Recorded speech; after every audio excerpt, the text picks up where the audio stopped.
Students hope you are doing well. आज हम English correction करने लगे हैं।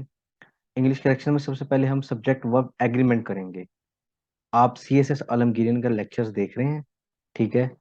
और आप मेरे चैनल को लाइक करें, सब्सक्राइब करें, ठीक है। और आज हम इंग्लिश करेक्शन में सब्जेक्ट वर्ब एग्रीमेंट करेंगे। उसके अंदर हम डिस्कस करेंगे कि सब्जेक्ट और वर्ब का क्या एग्रीमेंट है। जैसे कि लव से ही जाहिर है कि सब्जेक्ट और वर्ब में कोई एग्रीमेंट है। हम देखते हैं कि सब्जेक्ट अगर सिंगुलर है या प्लूरल है, उसके अकॉर्डिंग हम वर्ब को सेट करते हैं, ठीक है। हम वर्ब में डिफाइन करते हैं कि वहां पर सिंगुलर वर्ब को यूज करना है या प्लूरल वर्ब को यूज करना है। हेल्पिंग वर्ब को डिजाइन करते हैं कि सब्जेक्ट के अकॉर्डिंग।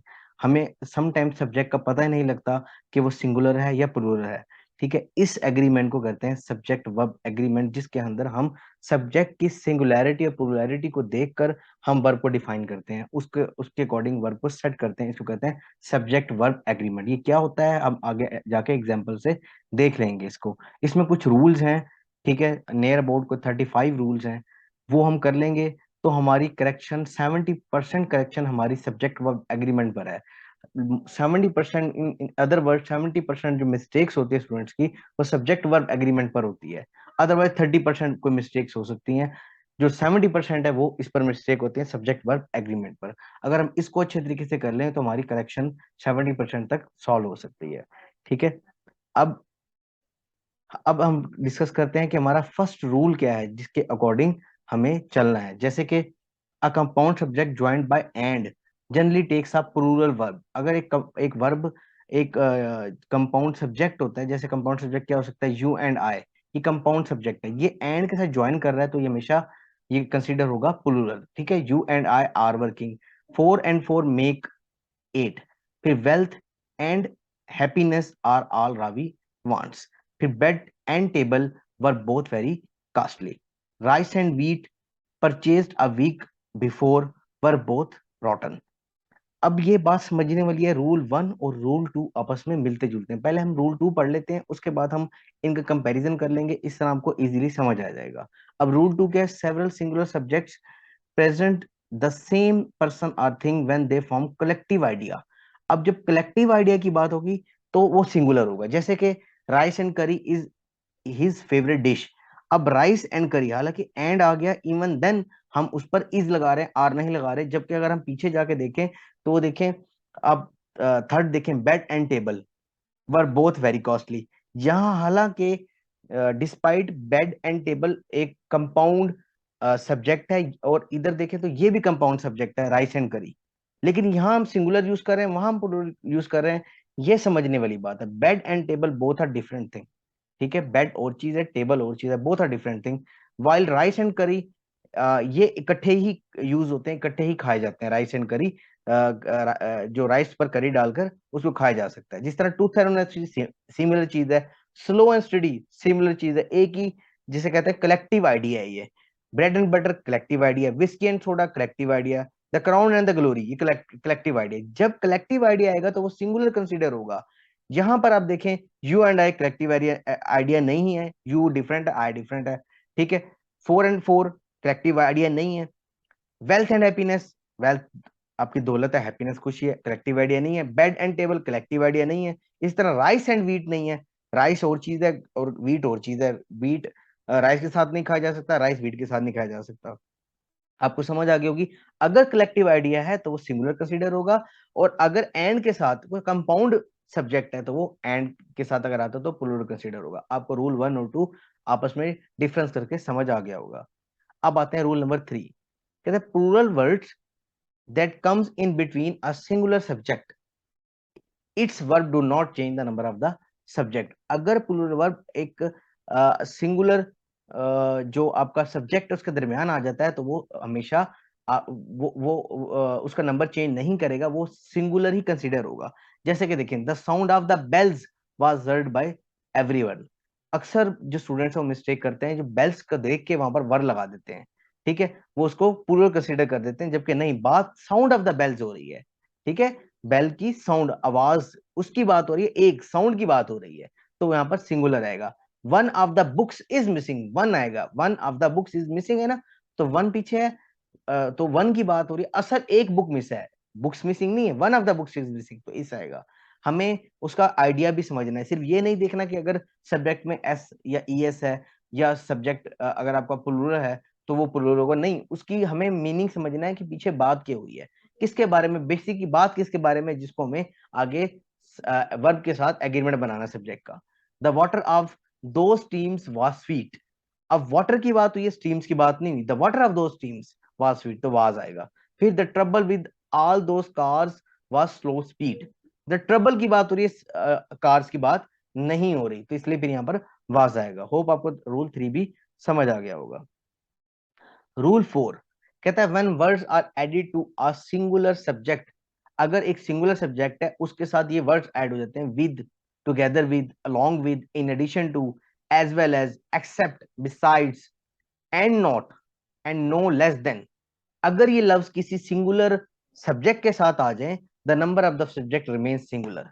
जैसे कि एग्जांपल देते हैं, ये आपको रूल 4 आपको इस तरह समझ आएगा कि मैं कंपैरिजन कर दूंगा, आपको समझ आ जाएगा। देखो, the ship with this passengers was drowned. हालांकि देखो, पैसेंजर्स की भी बात हो रही है, शिप की बात हो रही है, दोनों ड्रोन की है, लेकिन नहीं, आपने ये देखना है कि अगर ये लफ्ज आ जाते हैं, अब देखो बात बेसिकली शिप की हो रही है, शिप ड्रोन हुआ है, ठीक है, with this passengers was drowned, तो ये अब देखते, letter together with other documents was lost, together with आ गया लेटर के साथ, तो ये आप सिंगुलर कंसीडर करेंगे। ये लफ्ज अगर किसी सिंगुलर सब्जेक्ट के साथ आ जाएंगे, ये जो ऊपर दिए हुए हैं, तो आपने उसको सिंगुलर ही कंसीडर करना है। He along with his parents is coming today, तो बात किसकी हुई है, ही की, और उसने कॉमास लगा दिए, ठीक है, along with his parents is coming today, तो मतलब क्या, अगर ये लफ्ज आ गए तो उसको आपने सिंगुलर कंसीडर करना है। आगे जाके मैं ऐसा भी बताऊंगा कि यही एक पूरा सेंटेंस होगा लेकिन प्लूरल होगा, वो कैसा है, एक छोटा सा डिफरेंस है, वो आपने ध्यान रखना है, जहन में रखना है। आप otherwise you can be in big trouble, आप गलत कर सकते हैं अगर वो आपने डिफरेंस याद ना रखा तो। A watch in addition to 50 rupees was given to Harry, ठीक है। अब ये देखें कि ये जो आपके पास डिस्क्रिप्शन हुई है कि अ वॉच, ये वॉच की बात हुई है, वॉज गिवन टू हैरी, मतलब और साथ इन एडिशन टू आ गया।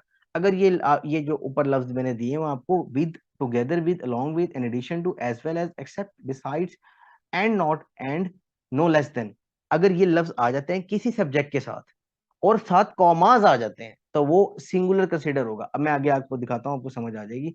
अब ये सारे लफ्ज ऐसे ही हैं, Karim, as well as, Rahim, was laughing, देखें कॉमाज आ गए। No except a few boys, no one except a few boys was there, ठीक है। Milk besides vegetable is good for health, Aslam and not you has pass, he no less than his friends is guilty. अब ये आपको समझ आ गई होगी, अगर ये लफ्ज आ जाते हैं और दरम्यान में कॉमास भी आते हैं, तो आप इसको सिंगुलर कंसीडर करेंगे। अब एक नोट आया हुआ है नीचे, वो देखते हैं, आपको फिर मजीद समझ आ जाएगी बात की एग्जांपल के साथ। Informal English with and together with are considered as making subject plural. The plural verb is thus used. The omission of commas is a hint that subject to be treated as more than one, like a compound subject. अगर commas नहीं है, omission of commas, ये बड़ी important बात है, मैंने red में इसको हाईलाइट कर दिया। अगर omission of commas है, कॉमाज नहीं है, तो वो आपका सिंगुलर नहीं प्लूरल कंसीडर होगा। जैसे कि ये लफ्ज देख लें, द सर्वेंट, कॉमाज नहीं है, together with his master were left standing there.